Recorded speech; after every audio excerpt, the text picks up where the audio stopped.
بسم اللہ الرحمن الرحیم۔ بات کریں گے آج اسرائیل ایران سیز فائر کے حوالے سے۔ امریکہ کی ایک کال پہ یہ جنگ بندی ہوئی، یہ سیز فائر ہوئی دوران جنگ۔ تو سوچنے کی بات یہ، کیا یہ کال فلسطین کے لیے نہیں ہو سکتی؟ فلسطین میں ہونے والا ظلم آج سے نہیں، کئی سالوں سے جو ظلم ہو رہا ہے، جو زیادتی ہو رہی ہے، کیا امریکہ وہاں کال نہیں کر سکتا؟ کیا وہاں پہ یہ ظلم بند نہیں ہو سکتا؟ ہو سکتا ہے۔ وہ تو ون سائیڈڈ ہے، ادھر تو دو کنٹری کا آپس میں ایک اتنی بڑی فائٹ تھی، تو اس کی ایک کال پہ یہ سارا کچھ ہوا ہے۔ تو وہاں فلسطین میں جو ہمارے بھائی مسلمانوں پہ جو اتنا ظلم کر رہے ہیں، تو امریکہ یہ سارا کچھ اس کے پیچھے امریکہ کروا رہا ہے۔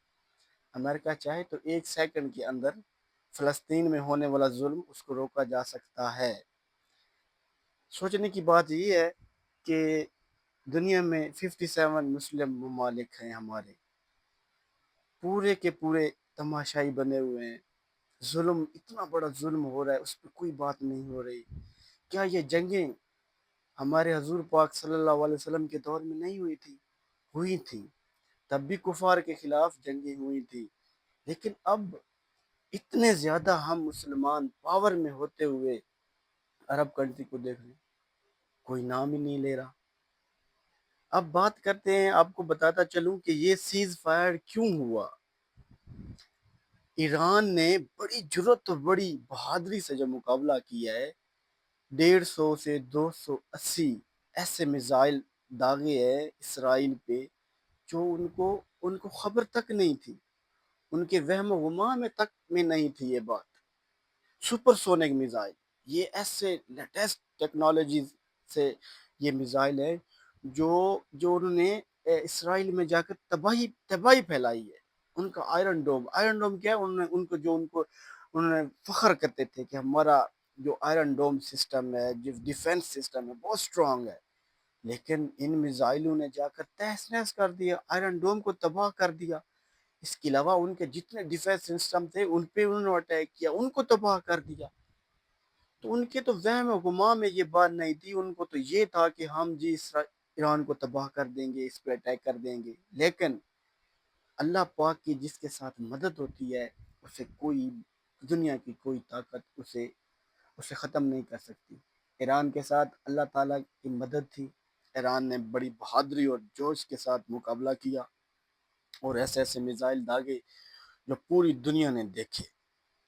اس کے بعد جب اسرائیل نے دیکھا کہ اب میرے پاس کچھ نہیں بچا، تو وہ اپنے ابا جی کے پاس گیا کہ جی، اس ایسے ایسے میزائل جو اس نے داغے ہیں، ہمارا ڈیفنس سسٹم تو ناکام ہو گیا ہے۔ تو امریکہ بھاگ کے اٹھا، اس نے سوچا کہ پہلے ڈراؤ، اگر نہیں ڈرے تو پھر خود ڈر جاؤ۔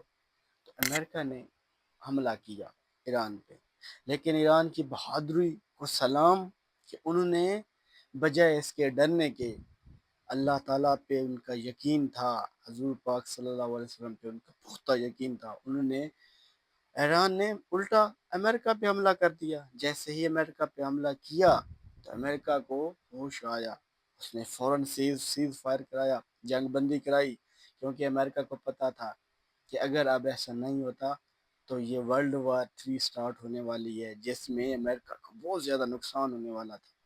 انہیں پتا تھا، صاف ظاہر ہے، اگر ہم اٹیک کریں گے تو ساتھ میں پاکستان ہے، چائنا ہے، رشیا ہے، تو یہ سب مل کے مجھ پہ اٹیک کر دیں گے۔ تو انہوں نے یہ ساری گیم اس لیے کی کہ یہ پہلے ڈر جائیں گے۔ لیکن دیکھیں، اگر مسلمان ہونے کے ناطے اگر ہمارا جذبہ مضبوط ہو تو ہمیں دنیا کی کوئی طاقت نہیں ہرا سکتی۔ لہٰذا ہمیں چاہیے، اور یہ بہت سنہری موقع تھا، ہم 57 کنٹری مسلم کنٹری کے پاس، کہ جس طرح یہ اسرائیل نے حملہ کیا تھا تو ہم سب مل کے اسرائیل کو تہس نہس کر دیتے۔ جنگ سٹارٹ ہوئی تھی، ایک ہمارے پاس چانس تھا، جو کہ چانس اب ختم ہو چکا ہے، لیکن عرب ممالک باقی کنٹری نے اتنا ساتھ نہیں دیا۔ ساتھ کیا، وہ تو بلکہ ابھی ان کو ایکسیپٹ کر رہے ہیں، لیکن ہم سب مسلمانوں کو اپنے مسلمان بھائیوں کے لیے آواز اٹھانی چاہیے۔ اسرائیل کے جو مظالم ڈھا رہا ہے، ان کے خلاف کھڑا ہونا چاہیے اور اپنے فلسطینی بھائیوں کے لیے ان کی مدد کے لیے پہنچنا چاہیے۔